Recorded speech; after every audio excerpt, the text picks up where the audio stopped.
Hey, how you doing? This is SEIJIHITO here to bring you another live stream. This one is going to be a little bit more informative, intensive, I guess you could say, with the information that I'm going to show you both in video and that I will read off to you either throughout or a little bit later on after some of the videos go by. Some of the information is directly in front of you at this moment in time where it states that history repeats itself. We have different types of acts 1 through 16 that we will just so happen to go over. But let's go over some of the videos that we have here. Barracks for male workers only. The shacks are divided into compartments. There are 18 men in each compartment. Sunday is the only day off for these workers, but they cannot spend it with their families because their wives and children have been evicted and resettled in special rural areas, the Bantustans. The government keeps the men here to work in the factories and docks of Cape Town. They live in these labor camps and can only return to the Bantustans for 1 month in every year. For the other 11 months, the wives in the Bantustans can do nothing except wait for news and money from them. The nearest Bantustans are over 300 miles away, and the government Act prevents the women and children from joining their husbands in the township. The government's justification for the policy of splitting up black families was given by Mr. Froneman while he was Deputy Minister of Justice. Black workers must not be burdened with superfluous appendages like women and children. 50% of black workers and their families are now forced to live apart, and here in Cape Town, the figure has reached 5%. In this film, we show what it's like for the black people of South Africa to be on the receiving end of the white government's apartheid policies. South Africa is a rich industrialized country with the capability of producing her own nuclear bombs. In this country of 22 million people, the lives of the 15 million blacks, 2 million coloreds, and 600,000 Indians are totally controlled by the white minority of under 4 million. The whites alone have the vote, and the whites alone control the government and the law, industry, and the armed forces. From this solid base of supremacy, white South Africans enjoy the highest standard of living in the world.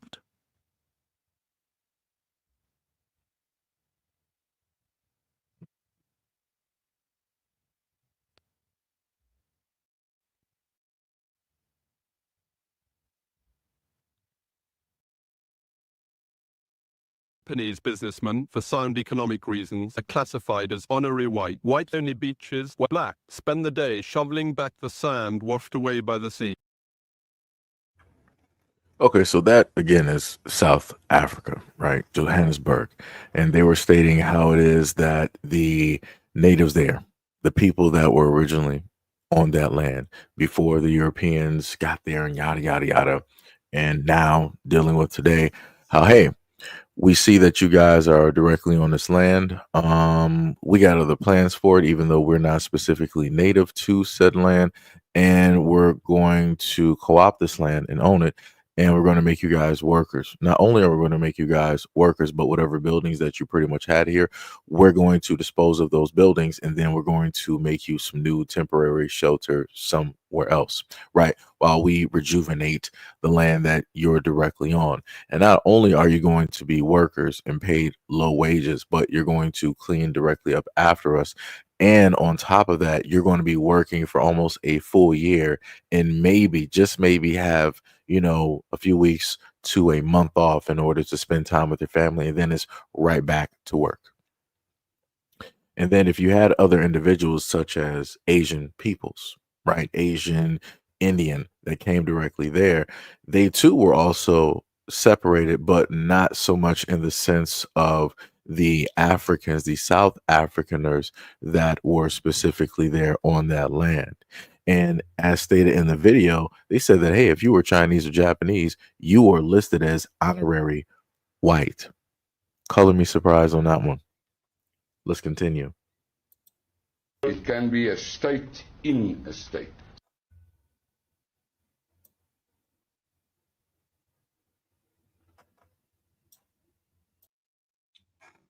Now you're able to hear how the tone, right, of the quote unquote European slave master in the African land, right? And how it is that at the start of the video they were like, okay, well, just give them in a sense this land here. It'll be a country within a country or city within city, however it is that he wanted to frame it, right? That's the power and the mindset of those types of people And you later on heard him specifically state that I'm not grabbing the land, I am entitled. How are you entitled to a place of which you did not originate? Just DNA wise, you did not originate from that land. Your heritage, your people, you guys did not. You are not organic to that land at all. I don't care if they are specifically born there in South Africa. Organically, you were never there.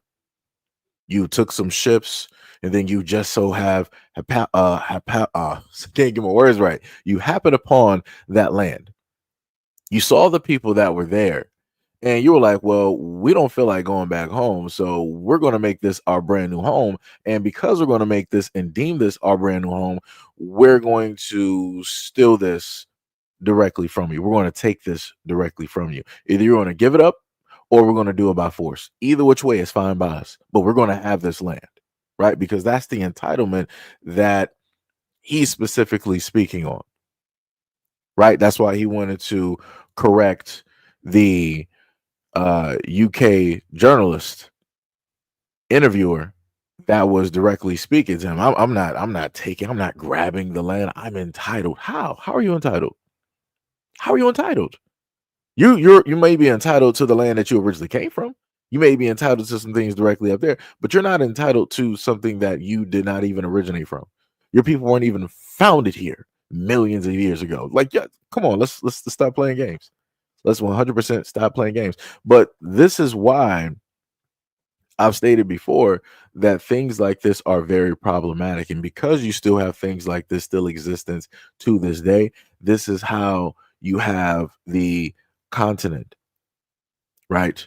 As messed up as it is at this moment in time. Because even the native natural people there can't do what it is that they need to specifically do because there's still some type of a form of a ruling class, even though his people make up a small percentage of the people that are directly on that land. Color me surprised. But then even with his people making up that smaller percentage, they still own upwards to what, 70% of the land directly up there, which is diabolical, which is crazy. 100% crazy. But let's continue. Black person in 2024 and say that we're being racist for not trusting white people or being hesitant around white people. Let's do some logic for a second. If Ruby Bridges, the first black girl to integrate into schools, has an Instagram page and is still alive today, those people that were calling her a and bringing nooses to a little child going to school, where do you think they are now? Where do you think their siblings are now? Where do you think their children are now? Do you think that all of these racist people just poof disappeared off the earth? Martin Luther King was killed 1 year before my mom was born. My grandma can still remember. The MOVE movement was bombed by the American government in Philadelphia in 1985. My mom was 16. Where do you think all of these racist ass people came from? Our previous presidential candidates were born before segregation. 20 years before him. Are y'all stupid?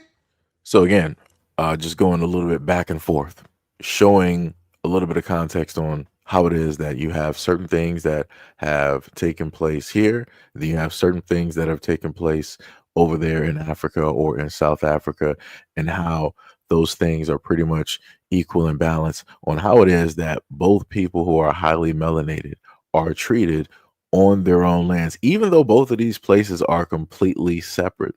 The ideology that one group has, quote unquote, the ruling class, the ideology that they have, it moves back and forth. It's as fluid as water. And it doesn't matter how separate, it doesn't matter if they didn't specifically come from the same area of Europe. They still do the exact same thing, no matter where it is that they just so happen to go. But let's continue.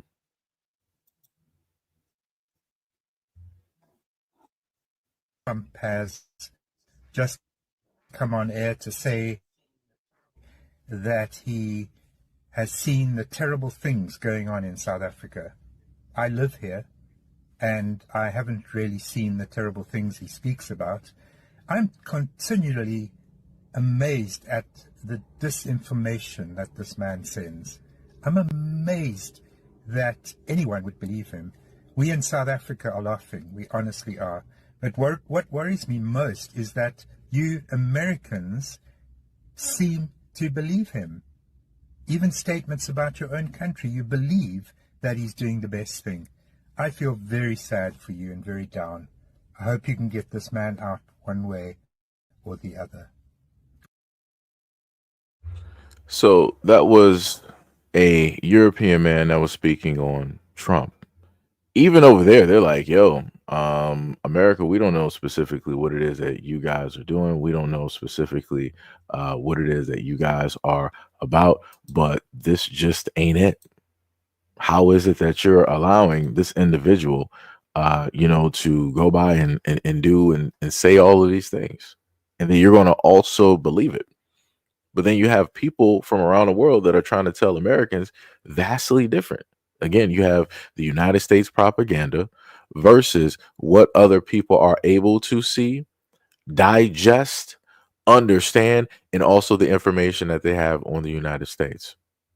This is why I commonly tell people that, hey, if you're going to go out there and try to learn some type of information, don't just specifically take it from America's point of view, because America will paint its own point of view as if they are the heroes of every single story, as if they are the good guys every single time, and yada, yada, yada. Other people will let you know specifically what it is.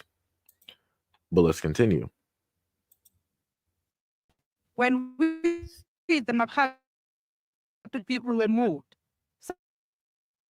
some of us had agreed to leave, and when they began demolished, but behind our backs, they began to demolish our houses as well. They were destroyed very quickly. There were soldiers with guns and dogs chasing us. As I ran, I saw them beating a man. He was outnumbered 3-1 by white men who were hitting him with their rifle butts. They had 2 dogs with them.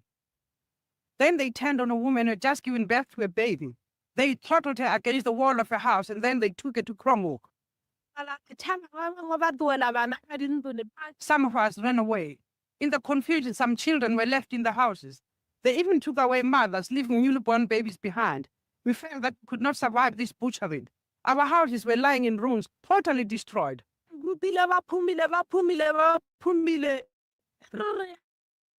We complained to the police, but they said there was nothing we could do. You have been sold out. Chief Makato sold you out. Our chief lied to the whites, and he admitted that he took the money. We have suffered. Right now, Machaka is protecting us, giving us a place to sleep. We demand hope. Since we women were fighting this war, we said, if you have come to get us, we will take you on. Then they realized that they were powerless because we resisted them. And we told them that we were prepared to die rather than be moved. We have defeated them. These people, the Batogwa, have defied the South African armed police and soldiers and have refused to be moved to a Bantustan reserve over 100 kilometers away. Despite this resistance, the state still plans to go ahead with the removal of 80,000 Batogwa living in the northern Transvaal. Mass forcible removals like this are an essential part of the Apartheid master plan.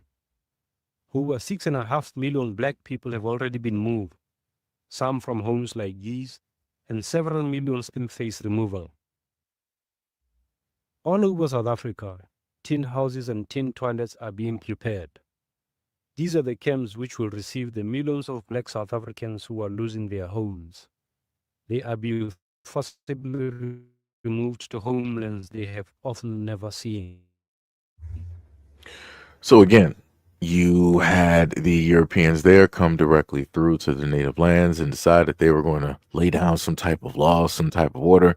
They were separating mothers from children, breaking apart families, and doing all types of other things that, were listed, but I did not want to fit those directly into this specific clip. Again, you can only imagine, you can pretty much theorize if you know what took place in the United States when it dealt with Black American history and how it is that Black Americans were treated. You can only imagine what was going on directly over there in South Africa and many other countries. Let's continue. Let me see where we're going. Whoops.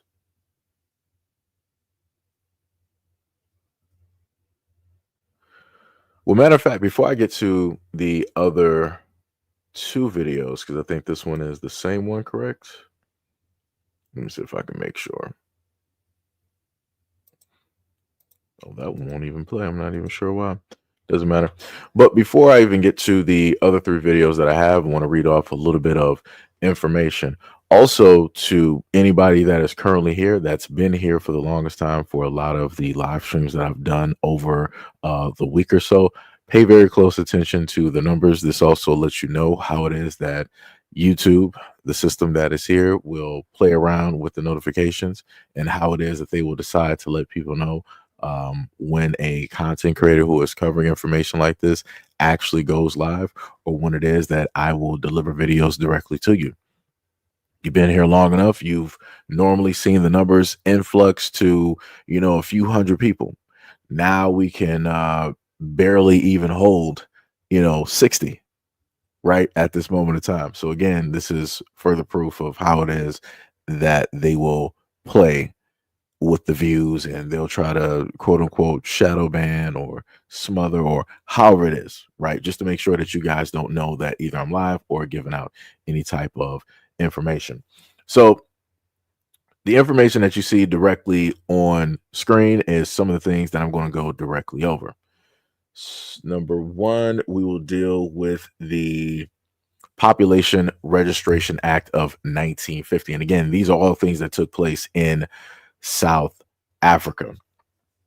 Population Registration Act of 1950 was a key piece of apartheid era legislation in South Africa.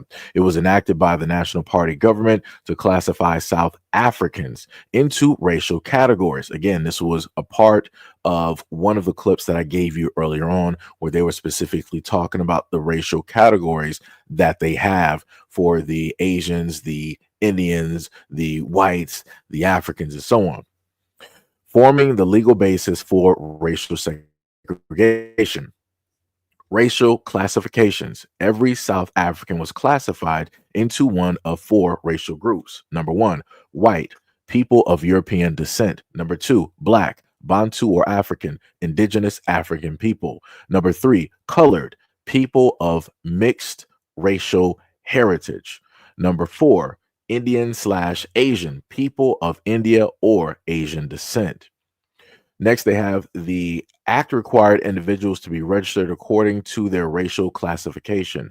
Identity documents indicated a person's race, which determined their rights. So again, whatever your race was, you had certain types of rights depending on the tier list of where it is that you fell. Based on physical appearance, linguistic ability, and even social status. Officials use controversial tests such as the pencil test, where a pencil was placed in a person's hair to determine their texture. Legal and social impacts. The act was a cornerstone of apartheid policies, enforcing segregation in housing, education, employment, and public services. It led to families being forcibly separated if they were classified under different racial categories. Then you have the repeal of the act. The Population Registration Act was repealed in 1991. So again, not that long ago, by the government of President F.W. de Klerk as part of South Africa's transition away from apartheid. Next, we'll go over the Group Areas Act of 1950. Was a law enacted by the apartheid government in South Africa that legally segregated different racial groups into designated residential and business areas. It was one of the key laws that industrialized apartheid, reinforcing racial segregation and discrimination. Number one, forced relocation. The law led to a forced removal of non-white communities from areas designated for white people. Thousands of families were displaced, losing their homes and businesses. Number two, segregated living spaces. The act divided South Africans into different racial zones: white, black, colored, aka mixed race, and Indians were forced to live in separate areas. Number three, economic impact. The law restricted non white people from owning property or running businesses in white designated areas, further entrenching economic inequality. So, number four, social disruption. The forced removals broke up communities and distributed social and cultural life. Sorry, disrupted social and cultural life, causing long lasting psychological and social damage. Other consequences: areas such as District 6 in Cape Town and Sophiatown in Johannesburg were cleared of non white residents. Number two, the creation of black only townships like Soweto and Lenga, where non white workers were housed under poor living conditions. Number three, increased racial tensions and resistant movements, leading to protests and opposition from anti apartheid activists. The group area was later amended several times but remained a key tool of apartheid until it was repealed in 1991 as South Africa moved towards democracy. Its efforts, however, continue to be felt in the country's social and economic structures today. Next, we'll go to Bantu Authority Act of 1951 was a key piece of apartheid legislation based by the South African government under the rule of National Party. The act laid the foundation for the system of homelands or Bantustans, which were designated areas where Black South Africans were forced to live based on their ethnic group. Number one, creation of tribal authorities. The act established a system of local government for Black South Africans through tribal, regional, and territorial authorities under the control of the central government. Number two, strengthening of apartheid policies. It was designed to enforce racial segregation by restricting Black South Africans to specific areas and limiting their political and economic rights. Number three, undermining traditional leadership.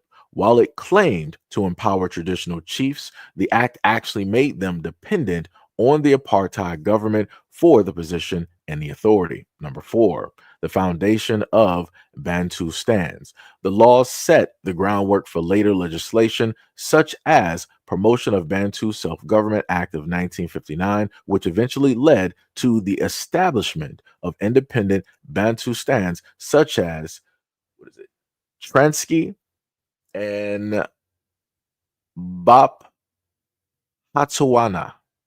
If I mispronounced that, my apologies.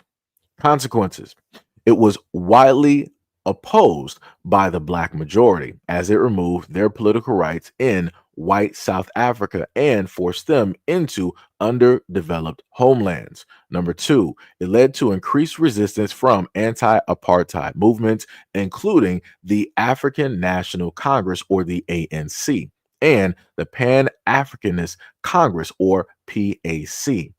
Number three, the system collapsed in the early 1990s as apartheid ended and the Bantustans were reintegrated into South Africa. Next, we will go directly to Native Abolition of Passes and Coordination of Document Act 1952 was a law enacted by apartheid government of South Africa, despite its name, which suggests that the abolition abolition of passes. The act actually reinforced the pass system that controlled the movement of Black South Africans. Number one, extension of pass laws. The act required all Black South Africans over the age of 16 to carry a reference book at all times. This book contained personal detailed employment history, tax payments, and permissions to be in certain areas. That pretty much sounds like the paperwork that Black people had to carry in America at a certain point in time. Number two, restricted movement. The reference book was essentially a pass that determined where Black individuals could live and work. It had to be presented to police officers or government officials upon demand. Number 3, criminalization of non-compliance, failure to carry the reference book or failure to produce it when acts led to arrest, fines, and imprisonment. Number 4, coordination in documents. It attempted to centralize and regulate the documentation of Black South Africans under one system to strengthen state surveillance and control. Impacts of the act: increased oppression. The law intensified apartheid era restrictions on the movement of Black South Africans, making it harder for them to seek employment in cities without permission. Mass resistance. The act led to widespread protests, including the famous Women's March of 1956, where thousands of women marched to the Union Building in Pretoria, protesting the past laws. Number 3, arrest and imprisonment. Many apartheid activists, including leaders of the African National Congress, again, the ANC, and the Pan-Africanist Congress, the PAC, were arrested for defying the past laws. Number 4, Sharpeville Massacre in 1960. The enforcement of past laws were a major cause of the Sharpeville Massacre, where police opened fire on peaceful protesters, taking the lives of 69 people. Repeal and legacy. The past law remained in effect until 1986, when the South African government finally repealed them due to increased internal resistance and international pressure. The Native Abolitionists of Past and Coordination of Document Act 1952 is remembered as one of the most oppressive laws of apartheid and a key factor in the struggle of freedom in South Africa. Next, we'll look at the Bantu Education Act of 1953. Was a South African law that formalized racial segregation in education during the apartheid era.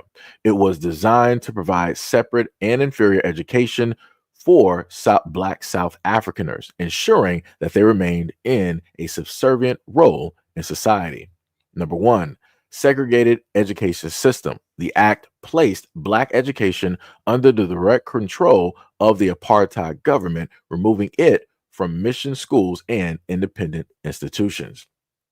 Number 2, inferior curriculum. The curriculum focused on preparing Black students for low-skilled labor, reinforcing apartheid's social and economic hierarchy. It did not provide opportunities for higher education or professional careers. Number 3, control by the government. The state dictated what Black students could learn, ensuring that they were trained only for roles demanded appropriate by white government. Number 4, removal of missionary schools. Previously, many Black students were educated in church-run missionary schools. The act led to closures of these schools or their absorption into state-controlled systems. Number 5, Hendrik Verwoerd's role as the Minister of Native Affairs, later Prime Minister. Verwoerder played a key role in justifying the act, stating that Black people should not expect the same kind of education as whites. The effects: it created deliberately inferior education system for Black South Africans. Number 2, it limited opportunities for Black students, preventing them from accessing quality jobs or higher education. Number 3, it contributed to widespread resistance, leading to protests such as Soweto Uprising of 1976, where students demonstrated against the forced teachings of Afrikaans. The act remained in place until the early 1990s, when apartheid laws were dismantled, and it was eventually replaced with a more equal education system post 1994 under the democratic government. Next, we will look at the Reservation of Separate Amenities Act of 1953. Was a South African law that legalized the racial segregation of public facilities. It was a key piece of apartheid legislation, ensuring that separate public services, transports, and amenities such as park benches, buses, and toilets were designed for different racial groups. Key features: allowed separate but equal facilities for different races, although in practice, the amenities for non whites were often inferior. Number two, applied to a wide range of public spaces, including hospitals, schools, transportations, and recreational areas. Number three, provided legal backing for racial segregation in a way that reinforced the broader apartheid system. The impact: deepened racial divisions in South Africa by institutionalizing segregation in everyday life. Number two, contributed to economic and social disadvantages for non white communities. Number three, faced widespread resistance and was one of the laws targeted by anti apartheid movements. The law was repealed in 1990 as South Africa moved towards dismantling apartheid under President F.W.D. Klerk. Next, we will look at the Native Resettlement Act of 1950. Was a law passed in South Africa under the apartheid government. It provided for the forced removal and resettlement of Black South Afrikaners from area designated for white occupants, particularly in and around Johannesburg. The purpose: allow the state to forcibly remove Black South Africans from areas designated as white and relocate them to government controlled areas. Aim to clear the area near white urban centers, particularly Johannesburg, of Black residents. Number two, led to the removal of thousands of Black South Africans, most notably from Sophiatown, a culturally rich Black community in Johannesburg. Many were relocated to areas like Soweto, which became a major Black township. Number three, created the Native Resettlement Board, which was responsible for carrying out the removals, allowed the government to seize land and property without the consent of affected communities. Number four, connection to apartheid. The act was part of a broader apartheid policy, reinforcing racial segregation by physically separating racial groups. It worked alongside laws like the Group Areas Act in 1950, which also enforced racial zoning. Significance: the act to the act led to significant human rights abuse as families were forcibly removed from their homes. It contributed to the growth of townships like Soweto, which later became central to resistance against the apartheid. The forced removals under the act are remembered as a major injustice of apartheid with long-standing social and economic consequences. The next one we have is the Native Land Act of 1913, was a key piece of legislation passed by the government of the Union of South Africa. The formalized land dispossession for Black South Africans. The law restricted Black land ownership to only 7% of South African land, later increased to 13% by 1936, Native Trust and Land Act, and prohibited them from purchasing or leasing land in areas designated for white ownership. Number one, land ownership restrictions. Black South Africans could not own, buy, or lease land outside of the designated, quote, native reserve, which constituted a small fraction of the country's total land area.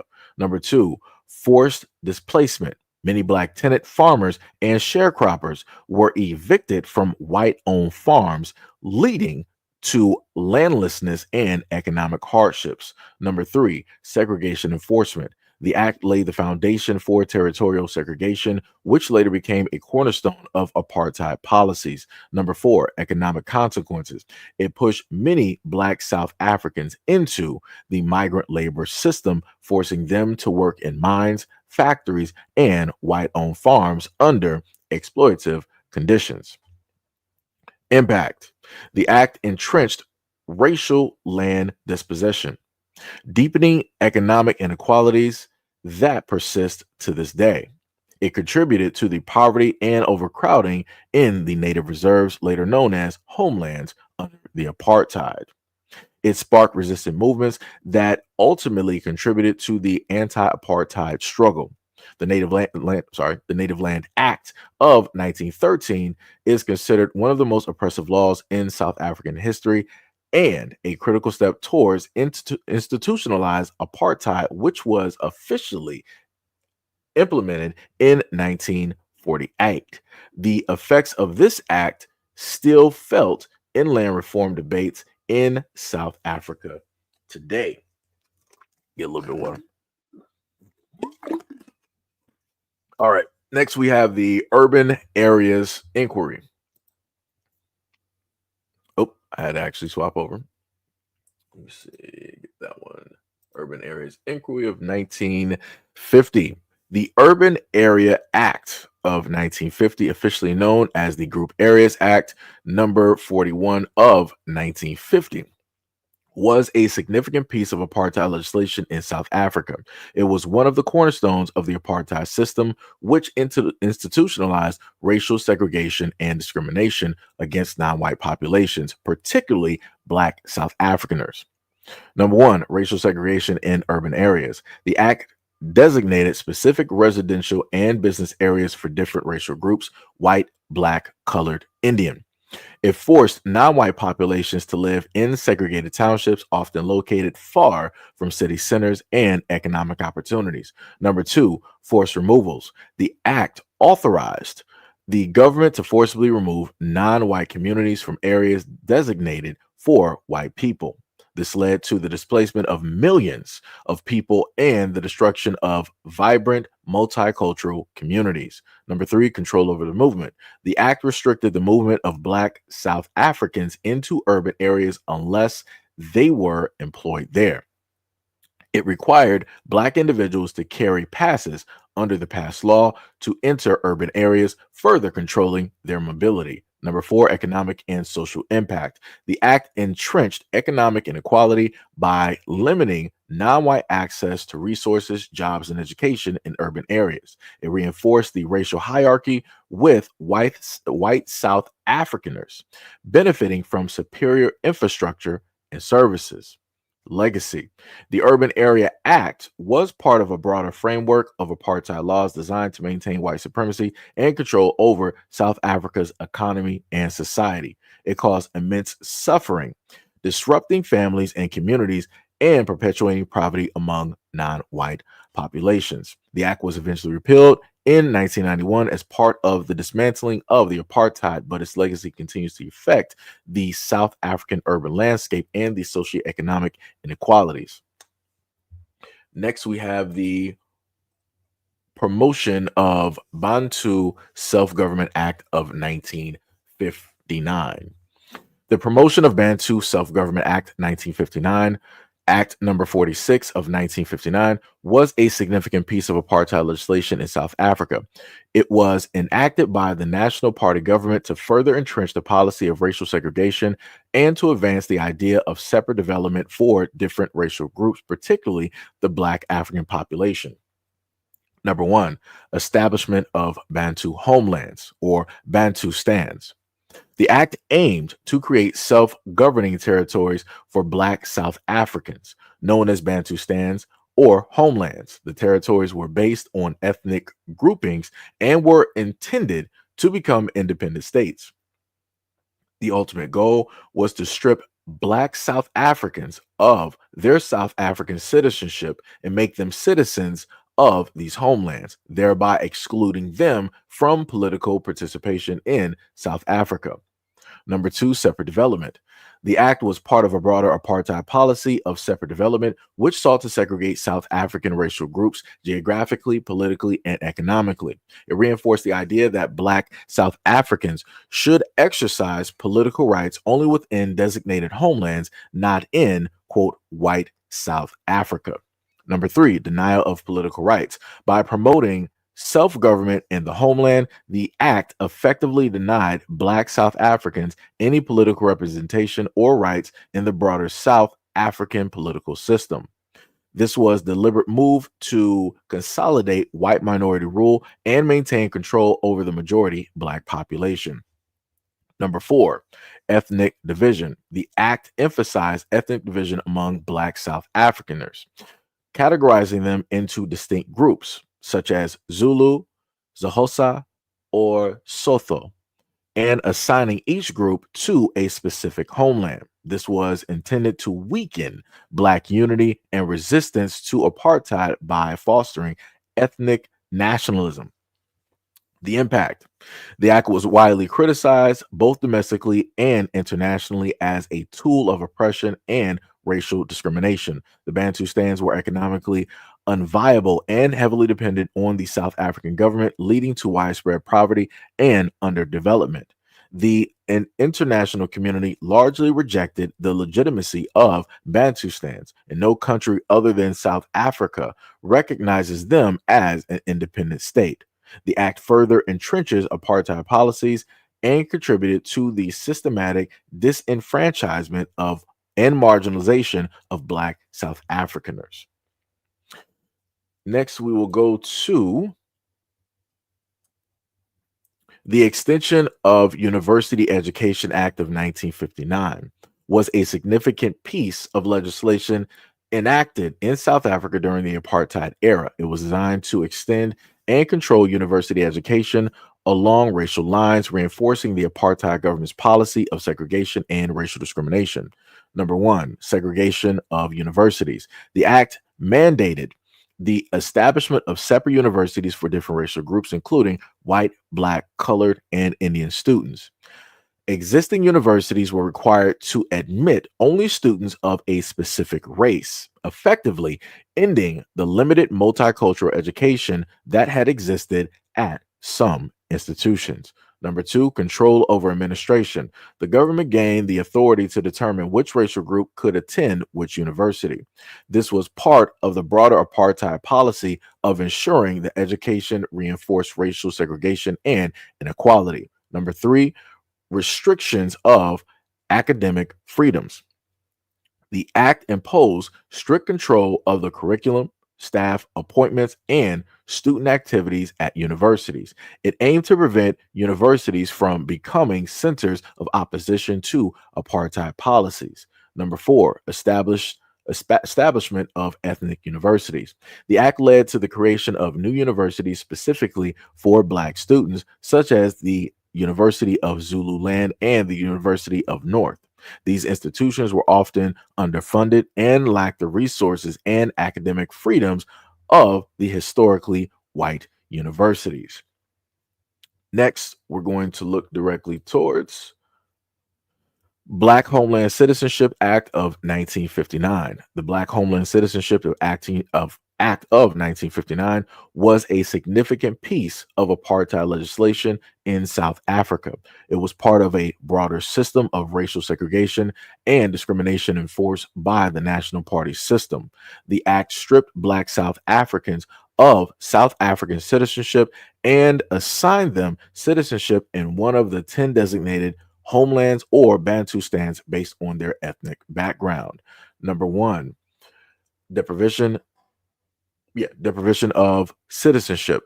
Black South Africans were no longer considered citizens of South Africa, but were instead made citizens of their respective Bantustans, which were normally self-governing territories. Number two, ethnic classification.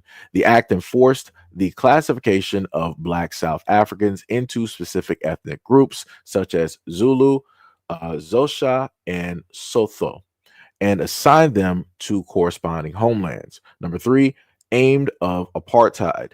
The law was designed to further apartheid regime's goals of separating racial groups and denying Black South Africans political and economic rights in white South Africa. Number four, forced removals. The act facilitated the forced relocation of millions of Black South Africans to these homelands, which were often overcrowded economically and underdeveloped. Number five, international condemnation.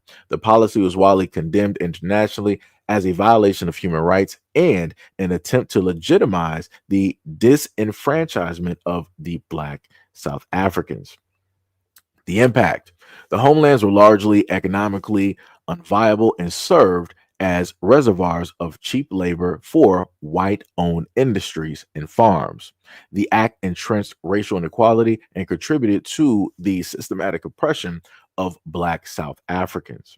It was one of many apartheid laws that fueled resistance movements, both domestically and internationally, leading to an increased pressure on the South African government. Next, we will go to the Native Labor Regulation Act of 1911, which was a piece of legislation enacted in South Africa during the colonial period. It was part of a broader framework of laws designed to regulate the labor of indigenous African populations and ensure a steady supply of cheap labor for the mining and agricultural industries, which were central to the economy at the time. Number one, labor control. The act imposed strict controls on the movements and employment of African laborers. It required African workers to carry passes, which were documents that restricted their movements and employment options. Number two, contract labor. The act formalized the system of contract labor, binding African workers to specific employers for fixed periods. The system limited workers' freedoms and often subjected them to poor working conditions. Number three, penalties for non-compliance. The act included harsh penalties for African workers who failed to comply with labor regulations, such as fines or imprisonment. This further entrenched the exploitative nature of labor systems. Number four, segregation and inequality. The act reinforced the act reinforced racial segregations and inequality by treating African laborers as a separate and subordinate class with fewer rights and protections compared to white workers. What else we got? Impact. Don't even got to worry about that. Suppression of Communism Act 1954. The Suppression of Communism Act of 1950, of 1950, not 1954. Officially known as the Suppression of Communism Act number 44 of the 1950s, was a law enacted in South Africa during the apartheid era. It was one of the key pieces of legislation used by the apartheid government to suppress opposition, particularly from the Communist Party of South Africa, or the CPSA, and other apartheid groups. Number one, the act broadly defined communism as a doctrine of schemes that aim to bring about political, industrial, social, and economic change through disorder or unlawful acts that encourage hostility between races and class. Number two, banning the organization. The act allowed the government to declare a organization as communist and to ban it. The Communist Party of South Africa, or CPSA, was officially banned in 1950 under this law. Number three, restrictions and individuals. The act empowered the government to restrict individuals deemed to be furthering the aims of communism. This includes banning individuals from participating in political activities, attending gatherings, or being quoted in the media. Number four, punishment. The act imposed severe penalties, including imprisonment, for those found guilty of promoting communism or participating in banned organizations. Number five, wide discretion. The law gave the government sweeping power to act against perceived threats, often targeting not only communists, but also anti-apartheid activists, trade unionists, and other descendants. Next, we're going to go to the Terrorism Act of 1967, which was a piece of legislation enacted in South Africa during the apartheid era. It was one of the many laws designed to suppress opposition in the apartheid regime and to maintain government policy of racial segregation and white minority rule. Key features: broad definitions of terrorism. The act defined terrorism in a broad term, allowing the government to classify a wide range of activities as terrorist acts. These include any acts that were perceived to endanger law and order, interfere with state functions, or promote general unrest. Number two, detention without trial. The act allows for the detention of individuals without trial for an indefinite period. Detainees could be held in solitary confinement and were often subjected to intense interrogation, which frequently involved torture and other forms of abuse. Number three, retrospective application. The act could be applied retrospectively, meaning individuals could be charged for actions that were not considered crimes at the time that they were committed. Number four, Restrictions on legal representation. Detainees were often denied access to legal representation, and lawyers who attempted to represent them could also face harassment and detention. Number 5, use against anti-apartheid activities. The act was primarily used to target anti-apartheid activities, including members of the African National Congress, or ANC, the Pan-Africanist Congress, or PAC, and other organizations opposed to apartheid. Many prominent activists were detained under this act, including Steve Biko and Nelson Mandela. Number 6, international condemnation. The act was widely condemned by the international community and human rights organizations for its harsh measures and the abuse it facilitated. It was seen as a tool of repression rather than a legitimate means of maintaining security. Impact: human rights violation. The act led to widespread human rights violations, including torture, forced confession, and the deceasement of detentions. The infamous deaths of activists like Steve Biko highlighted the brutal nature of the regime's response to dissent, resistance, and repeal. Despite the repressive measures, the act failed to crush the anti-apartheid movement, and resistance continued to grow both within South Africa and internationally. The act was eventually repealed in 1991 as part of the broader process of dismantling apartheid and transitioning to a democratic government. The historical significance. The Terrorism Act of 1967 remains a significant part of South Africa's history, symbolizing the length of which the apartheid government went to maintain its power and suppress opposition. It serves as a reminder of the importance of safeguarding human rights and the rule of law. Next, we have the Riotous Assembles Act of 1956. The Riotous Assembles Act of 1956 was a piece of apartheid-era legislation in South Africa. It was designed to suppress dissent and maintain the apartheid regime, controlled by criminalizing gatherings that were deemed a threat to public order. The act granted the government broad powers to prohibit assemblies, meetings, and processions that could lead to rioting or public disorder. It was often used to target anti-apartheid activities, political opponents, and organizations advocating for racial equality and democracy. Key provisions: number 1, prohibition of gatherings. The Minister of Justice could ban any gathering considered a threat to public space. Number 2, arrest and detention. Authorities could arrest individuals without a warrant if they were suspected of participating in or inciting a riotous assembly. Number 3, restrictions on movements. The act allowed for restrictions of individuals' movements if they were deemed likely to promote unrest. The Riotous Assemblies Act was one of many repressive laws enacted during the apartheid to stifle opposition and enforce racial segregation. It was repealed in 1990 as part of the reform that led to the end of the apartheid and the transition to democracy in South Africa.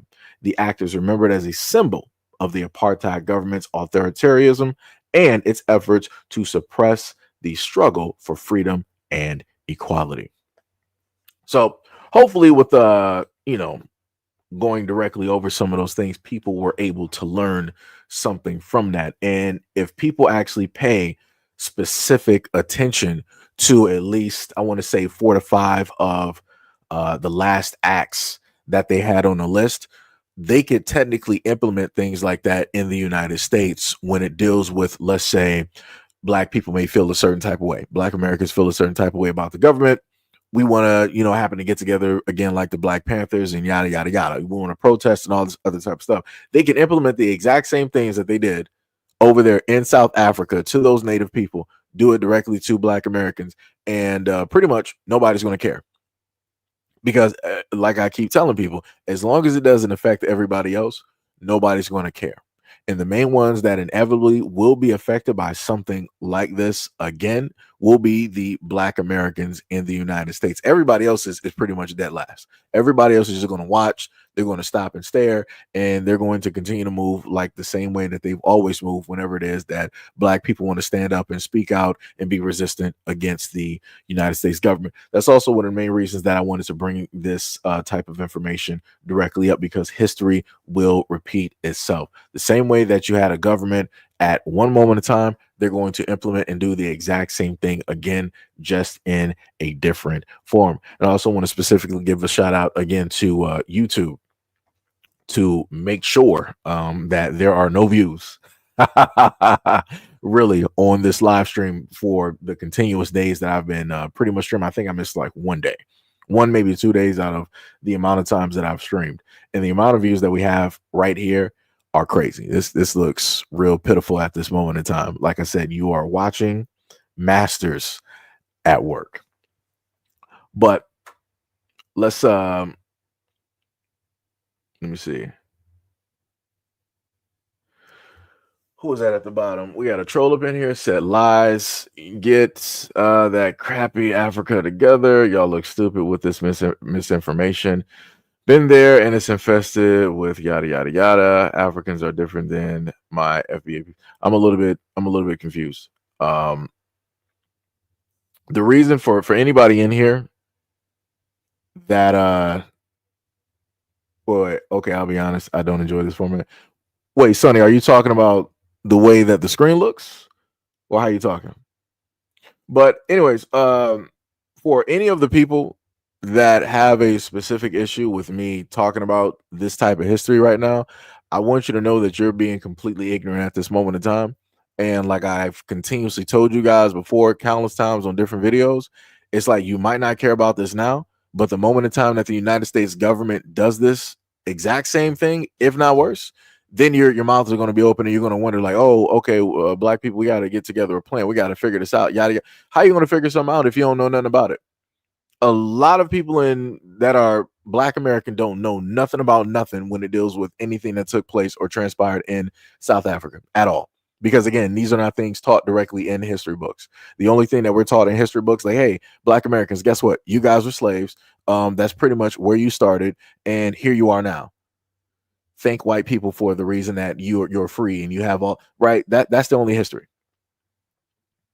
That is literally the only history that they really give you about Black Americans in the United States when it deals with how it is that they teach government and politics here.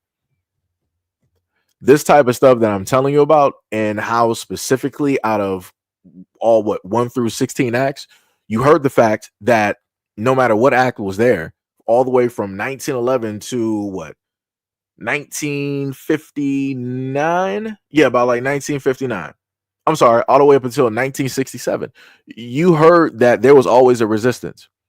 You heard that there was always a group or groups directly out there, internally specifically, that were fighting against this continuously, no matter what was taking place, no matter what wasn't broadcast, no matter what wasn't taught or given directly to the people.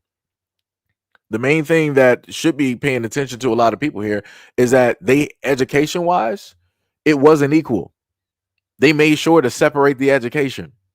And I tried to sit up there and tell y'all from personal experience of both going to schools in the suburbs, going to private schools, and going to public schools, that there is a difference in the education. But again, I'm sitting up there looking at comments, and you got people here talking about like, oh, I don't really care. This African problem, that all this other type of stuff. Like I said, and then when this exact same thing happens to your kids, when the same exact things happen to you, don't say I ain't try to warn you. Don't say I ain't try to educate you on something so that you can be up on something before anything happens. So that if you're aware of this situation, you can see it before it happens here. But like I said, if people want to sit back and stay stupid, go ahead. Be willfully stupid. Be willfully ignorant. The same thing I sit up there and tell a lot of the white Americans when they want to roll up here and they want to start trolling. Go ahead. Be just like them. Be willfully ignorant. Be all stupid. Go ahead and knock yourself right on out. Like, it's crazy to me. It is 100% crazy.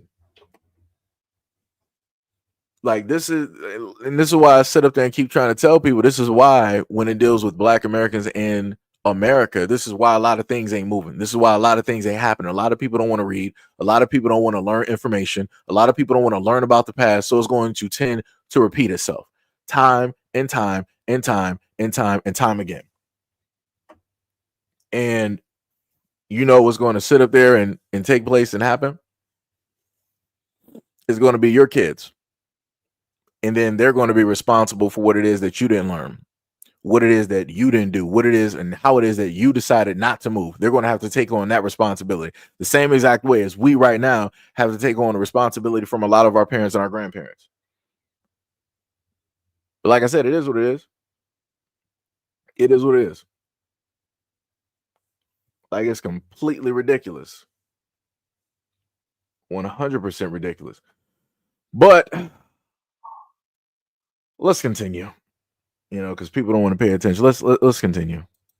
Black inventors that you should have heard of, coming to you live for the National I gotta Inventors let Hall white of people Fame. talk. We're going to kick things off with Marie Van Brittan Brown, the woman who was ADT and Ring before ADT and Ring ever existed. In the 1960s, as a nurse in New York, she was fascinated with electronic products, and her husband happened to work in the electronics industry, so she got her hands on some closed-circuit television cameras.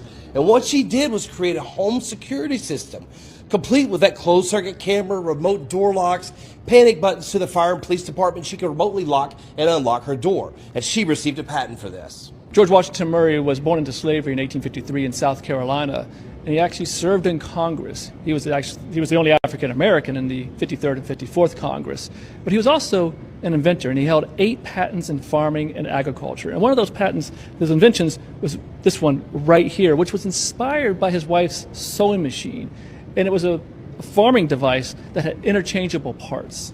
Next up on our list is the man, the myth, the legend, George Washington Carver. George Washington Carver did not invent the peanut, that was the big guy, or peanut butter, but he did find over 325 uses for the peanut, aka legume, revolutionizing the entire industry. Patricia Bath was inducted into the National Inventors Hall of Fame in 2022 and was the first black woman physician to receive a medical patent. Her invention, the laser phaco, a new device and technique for removing cataracts.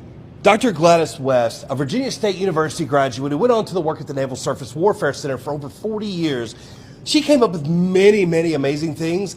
But the crazy thing, and the most amazing thing she did, is she figured out the gravitational and tidal forces on our planet. And she figured out the mathematical computations, and what this led to is pinpoint accuracy of GPS. Familiar with blood banks and blood mobiles, then thank Dr. Charles Drew of the illustrious Omega Psi Phi Fraternity Incorporated. Dr. Drew created a way for us to not only preserve blood, but to transport it, which was very important during World War II, which saved countless numbers of lives. Unfortunately, African Americans at that time were not allowed to actually donate blood, but that was reversed in 1942 when the Red Cross allowed it, except that blood was still segregated. Dr. Charles Drew then resigned in protest. Sadly, Dr. Charles Drew would actually die in 1950 in a car accident. One of my favorite inventors of all time, Frederick McKinley Jones. He was orphaned at 11 years old with a 6th grade education, and he went on to change our world. Not only did he patent the movie ticket dispensing machine, he created a pre-runner of the snowmobile and the portable x-ray machine. He also created mobile refrigeration, which gave the world Thermo King, which is how we transport frozen items from point A to point B. And he received over 60 patents in his lifetime. If you like breadcrumbs in your salad, then you're going to love Joseph Lee. Born in 1849, he spent the first 10 years of his life in slavery. He then went on to be a blacksmith in the Civil War and then served as a steward in the U.S. Coast Survey. Now, as a steward, he was a cook and a baker, and it was the baking that changed everything. A self-taught entrepreneur, Lee created a device that was a kneading device that helped streamline the baking process and create more uniform bread. With a lot more bread, he started looking around and seeing that there's a lot actually going to waste. And so even though it may be a day old or a little stale, he's like, you know what, there's something that can be done about this. And so he created the breadcrumber. James West holds over 250 national and international patents. He's most famously known for the electric microphone, and over 90% of microphones in use today are based upon his technology. One of the best-selling toys of all time and a water gun that changed the world, the Super Soaker, was actually invented by a nuclear engineer and a graduate of Tuskegee University, Lonnie Johnson. Now let's talk about Ned. We don't actually know his last name because Ned was an enslaved black American man, and he came up with the idea of the double cotton scraper. But the man who enslaved him, Oscar Stewart, tried to patent that idea, but because he couldn't prove that he came up with it, he couldn't receive the patent. And because Ned was an enslaved man, he couldn't prove citizenship. You know, America. Thomas Jennings was the first African American to receive a patent in the United States for dry scouring, which is today what we call dry cleaning. In 1820, he applied for the patent and had to take an oath to swear that he was actually a citizen of the United States. Now, he was a freeman, so he was a citizen. Upon his death, Frederick Douglass wrote that the patent recognized his citizenship.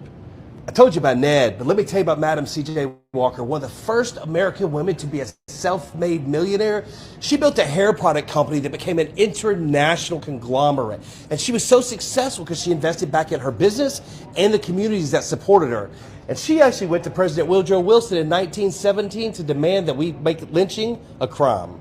If you like working from home, then thank Marion Croak, the inventor of the Voice over the Internet protocol. She's the one who kept us all connected during COVID. Walt Disney's most prolific inventor is Laney Smoot. He has 106 patents and counting. And one of my personal favorites is the extendable lightsaber. And he has been revolutionizing the film industry. And one of those inventions is this right here, the holotile floor technology, which allows actors to be on stage, stand on the floor, and walk and move in any direction without ever actually moving. This concludes our tour at the National Inventors Hall of Fame here in Alexandria, Virginia, where this is like a living, breathing database of some of the most brilliant and American genius in our country's history. So, what are we going to talk about next? Next. So everybody was able to hear that, right? Because again, you know, I happen to understand that a lot of people don't want to happen to hear it directly from a black man's mouth. When he wants to specifically, you know, bring up some heroes and how it is that black people have invented and contributed directly to the United States. So here you got two white guys that decided to sit up there and do it. So I'm waiting for any type of troll or anybody that has a problem, want to try to dissect or try to state that, oh yeah, that stuff didn't exist. That's not historically accurate. It was actually you know, white men that invented everything. You know. But yeah.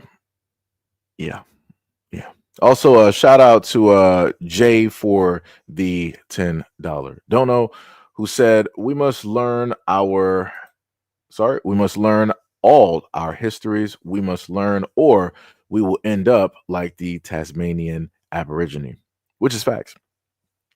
And also, again, shout out to YouTube for making sure that there are no views in comparison to the previous live streams that I have literally done over the weeks. It's incredible. 100% incredible.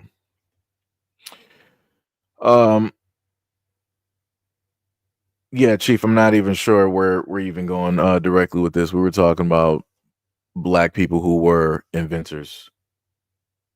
Just saying. So I'm not even sure where you're even trying to go at this moment in time. We went from talking about 1 through 16 different acts that took place over there in South Africa and how those effects could still be you know, felt directly to this day. And you're sitting up here talking about what are you warning me of? Because now that sounds like a threat. So what are you warning me of? Because I've been threatened by white people up here before. So just saying.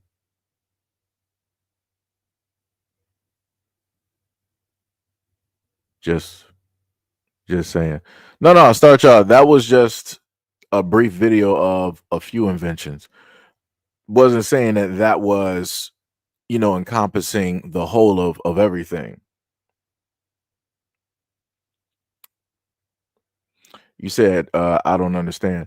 And I just literally, I'm live and I'm sitting up there telling you to explain it. And you just like, nah, I'm good on that. I'm not going to explain nothing. And you don't understand. And thanks. Okay. Like that makes no sense. Literally, that makes no sense.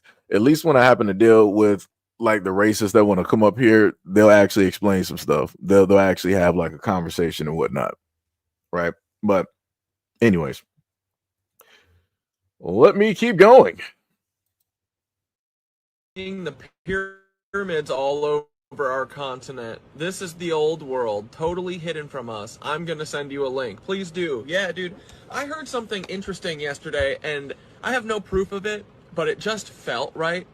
I heard that Malcolm X was talking about before he died that actually black people are indigenous to Tartaria America. And wouldn't that be so interesting if that were true? That they made up all these lies about how no one was here and they didn't steal the land or the buildings from anyone. They came here and made it themselves. And then they treated black people the worst ever. It feels like they're trying to hide from all people of color that they're indigenous to here. Well, specifically black people too. That's what I keep hearing. And you know, you think about like the pyramids, the like Egyptian relics in the Grand Canyon, you know? And you go, yeah, maybe, you know. That feels right.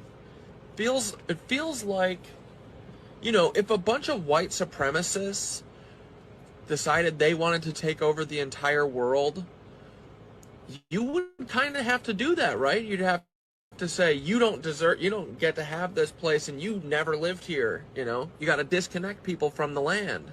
Isn't that what they're doing with all this ether and covering the sun and, you know, draining the ether? I mean, like, everything they do is to disconnect us from the land. Because when we're connected to the ether and the land, bro, we can't be tricked and fooled and all this shit. We know it's them. We know what's going on. The only way they survive is through this chaos, right? But yeah, I don't know. So I'm exploring this. Dude, I would love the story if the only people who don't belong here are white people. I mean, we don't, but it would be such a good story to find out that black people are indigenous to America. That would be so good, dude. That would be the final nail in these white supremacist coffins, bro. And there is a final nail coming soon. I don't know what it's going to be, if it's the free ether or that or whatever, but I look forward to it. They deserve the worst. But yeah, dude, now that my eyes are open, I see everything. I see dude, I think I might live in a literal Tartarian house. Like, all of these old-ass Brooklyn buildings with, like, this nice coping in the front and, like, these cool brick designs, like, Americans don't make this, like, are all the, like, brownstones in Brooklyn, like, Tartarian, you know what I mean? I bet they are. But yeah, dude, it's everywhere. We live in Tartaria. Turtle Island. Tartaria. Yeah, Turtle Island is Tartaria, bro. Ooh, these Nancys are gonna lose control soon, right? It's so awesome, bro. But yeah, I see pyramids everywhere. I see everywhere. I see everything. So yes. You were able to sit up there and hear it directly from one of their own people about who is indigenous, naturally here, pyramids and yada yada yada, and how things are in a sense being hidden. It's amazing. It's 100% amazing. Let me tell you. Yo, Mo, what is up? What is up? You said they drew images of natives they came into contact with. The natives had afros. Yeah, I think I seen a very, very rare image of one of those images, or maybe like a painting or something like that. And you know, like I said before, a lot of this stuff is very interesting. It is very, very interesting, but you know, so few people are actually going to listen and, you know, happen to pay attention or maybe do a little bit of digging or any type of research. And again, a lot of us are reliant on a lot of these schools or these colleges to specifically just, hand over or give this information. And that's just not the case. Again, I keep trying to tell people, only the winners, the champions, get to tell their story. And they specifically will tell it how it will directly benefit them. If them trying to explain or tell a story does not specifically benefit them or highlight anything positive that they've done, they're not going to talk about it. They're not going to do it. Yo, MD Williams, what is up? What is up? What is up? Much love, respect, and appreciation. Much love, respect, and appreciation. But yep, that is, I want to say that is probably, do I got another video? I probably do have another video, but I'll probably just leave that because this was just, like I said, this is for me, this is further proving a lot of stuff that I've told you guys before. So even if people don't want to, pay attention to the information that was in the video, that's cool, no problem. The other type of good stuff. But if you got a favorite content creator directly out there, I'm just going to say that you should pay very close attention to the views that you can clearly see on this channel. Right there in front of your face. We got 20 on the old channel. We got 64 on the secondary channel. And for anybody that has been here again throughout the weeks, you can clearly tell that these are not anywhere close to the normal numbers that would normally be pulled. This is reminiscent of when I was barely live streaming. Barely live streaming. Like I said, even the live stream that we had a previous day or so worked out pretty well. It was great. It was great. It was awesome. Had a lot of people there, had some interesting conversations, all those things. But obviously now YouTube is like, oh, you're trying to give out a little bit of information, you're trying to point out some history, you're trying to actually educate some people. Nah, we can't be having that. Yeah, can't be doing that. You're doing a little bit too much there, buddy. Got to back it up. We're going to need you to go back to that old content that you were putting up. It's dastardly work, guys. It is dastardly work. Dastardly work. But yeah, it's it's crazy. It's 100% insanity. But again, if you got a favorite content creator directly out there and you're wondering why it is that they're not getting specific views, pay attention to the content that they're putting out. If the content is on the level of trying to inform and educate, they're not going to really push it. If the content is basically someone on some type of entertainment type of deal, it's a little bit different.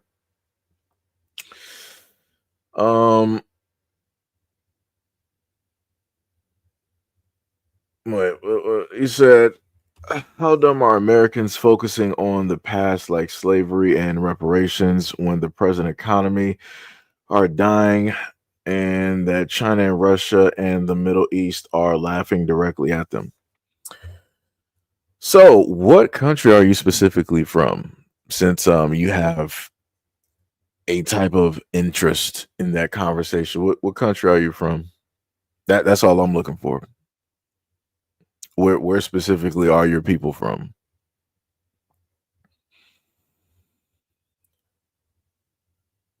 Shout out to Lee for subscribing directly to the platform, and also shout out to anybody else who has subscribed to this platform as well. Much love, respect, and appreciation.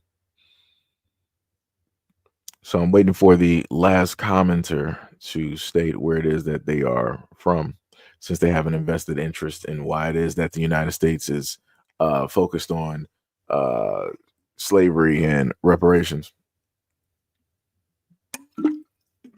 Because the most interesting thing is the fact that you have a multitude of other groups directly out here who have received their reparations. The funniest thing is that we are taught, in a sense, history-wise, about indentured servitude, right? Which are, let's say, the Irish and the Scottish, which a lot of people like to say, oh, but Irish and Scottish were slaves too. Indentured servitude was a lot different from slavery, completely different. You willfully decided, like, okay, I'm going to work directly under this person for a fee, and then after such and such years, I'm good, right? I can do whatever it is that I want to do and live my life. If you were a slave, you did not have that ability to do so. You didn't have that ability to move to and from.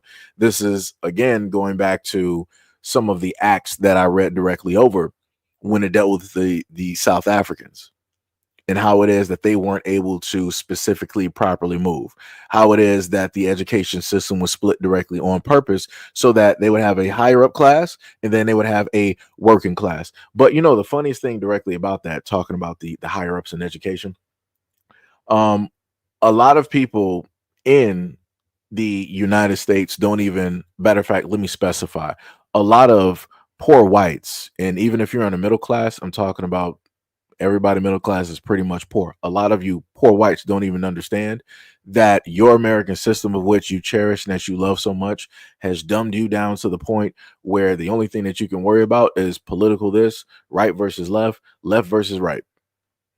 That's it. That's pretty much all where you guys are going to sit up there and stay. And as long as those higher ups, the rich and the elites will sit up there and tell you, like, you're a little bit better than these people down here, you guys are completely fine. You guys got so much energy, you guys got so much pride and so much ego, not even understanding that you're allowing yourselves and your kids to be a slave force for the elites, which are again your own people. But yet you guys want to, roll up and try to troll and to say all of these, types of things. Like, it's ridiculous. Troll or not, no matter who's behind the profile or whatnot or whatever, sooner or later, what they wrote directly on that Georgia Stone is more than likely going to happen and transpire, where they said the population was to be no more than 500 million. That should tell you something right there. I've also brought to the fact to a lot of people of the amount of factory fires that were happening back in 2023. They were like over a different factory explosions, fires, shutdowns, and everything. And I told people, like, hey, this is just the start. Like, they're going to keep continuously doing this. I even brought up the fact that, hey, white farmers were talking about the fact that if they keep doing this, then that means that the prices of everything else is going to happen to go up, because then the feed or whatever it is that they have to feed the animals, that's going to go up in price too. So the buck is going to get, passed directly to, the ordinary citizens, right? And then the funniest thing about that is, even when you have a video where white people are specifically conveying a message to everybody, they're not talking about any race, they're trying to convey a message to America, you will still have people like some of the ones in the comment section not paying attention. And I'm like, yeah, it's a lost cause. It's a lost cause to pretty much try to give or tell anybody any type of information, because like y'all just do not want to listen. Y'all do not want to listen. And I'm talking about on both sides. I'm talking about it don't matter if you're like white, Asian, Hispanic, if you're black, a lot of y'all just don't want to listen. A lot of y'all are just too smart for your own good. And this is how to get y'all to fall into a lot of traps and a lot of pitfalls. Because pretty soon was going to you know what, the funniest thing is, it's gotten to the point where I'm on social media and I'm looking at very conservative white boys are talking about how billionaires basically tricked them into pushing all of their anger onto black people in the black community. I would have never thought I would have heard those words. I'm like, I thought we were just the main villains. When it's getting to a point where these conservative white boys who are the future of this nation are starting to wake up and realize, like, yo, we are getting duped, we are getting tricked, there is some mass manipulation, when they're starting to actually critically think instead of using their racial talking points and their ideologies, they're actually looking at what is present, that lets you know that things are about to get shut down real quick. I would have never thought in all of my lifetime that I would ever start to see somebody like some of them. waking up and telling that to their audience. To their audience. But like I said before, y'all want to pull up to the scene and y'all want to just so happen to keep trolling, but you're not listening to those in your conservative market, your conservative niche, actually telling you specifically what it is that, hey, it ain't the black people that's the problem. We got elites and we got rich people that really don't care about us, and they look just like you. And they look just like you. And y'all still ain't listening. Y'all still ain't seeing it because they got you so brainwashed and brain warped into this fallacy. But like I said, this is how they got your population under control, because those same elites that you've been reaching for and wishing for, you praise them like the guys that you feel that they are. They're the same ones helping you to be depopulated. They're the same ones affecting your birth rates. True Americans, white Americans. Because like I said, that's not black America's fault that your population is dwindling. That's your own people. That's your own government doing that directly to you by way of chemical warfare. But y'all don't want to listen. Y'all want to play around and find out. And now it's getting to the point where your population is in such a bind right now that the vice president is sitting up there telling you on a national stage, I want you guys to have more babies. And then that got a standing ovation. Word? Really? You're just telling people to have kids, to have unprotected relations. That's it. It's not like it'd have been different if he said that he wants his people to get married and into, make families. He just said that he wants them to make more kids. Look at that. So that can just increase the amount of fatherlessness and broken homes in the white community. Because statistically speaking, how a lot of people like to state that, oh, there's no such thing as fatherlessness or broken homes in a white community. Well, if there aren't at this moment in time, there will be now. All you have to do is just throw a war directly into the mix, and you're going to see a whole bunch of babies being made within the next 4+ years. Because that's the same thing that happened during 9/11. The amount of, child boom or births that took place, incredible. Incredible. It's crazy.